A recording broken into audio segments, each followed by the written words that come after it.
नमस्कार सगळ्यांना. म्हणजे व्हिडिओमध्ये तर आज पाहणार आहोत आपण 3 स्टॉक. तर पहिला स्टॉक आपल्याला दिसतोय DLF आहे पहिला स्टॉक. हा DLF ह्याच्यापासून आपल्याला वीकलीपासून फार दिवस झालं ह्याच रेंजमध्ये ट्रेड करताना दिसतोय. आपण पाहू शकता हे तुम्हाला. ह्याच रेंजमध्ये ट्रेड करताना दिसतोय.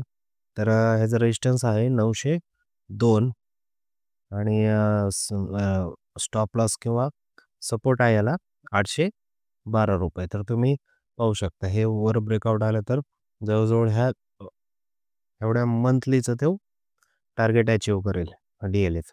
सेकंड आहे इक्विटास. हे पाहू शकता.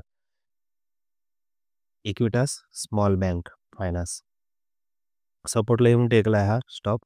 हे पाहू शकताय तुम्ही. आता ह्या रेंजमध्ये आहे आणि ह्या रेंजमधून असा ब्रेकआउट दिला तर जवळजवळ स्टॉक इथपर्यंत पण जाऊ शकतो, पण स्मॉल टार्गेट आहे. हे तुम्ही पाहू शकता. हे पहा टार्गेट आहे ₹71.15 आणि स्टॉप लॉस फार जवळचा दिलेला आहे मी ₹62. त्या रिकव्हरीचा एजंट आहे हा. तिसरा स्टॉक आहे वॉलफोर्ट. हे तुम्ही पाहू शकता वॉलफोर्ट. जवळजवळ ह्या मुव्हिंग ॲव्हरेजच्या वरती आहे स्टॉप आलेला. स्टॉप लॉस आहे 170. हे पाहू शकताय तुम्ही आणि टार्गेट आपण 240 केलेला आहे. सध्या स्टॉक 226ला आहे.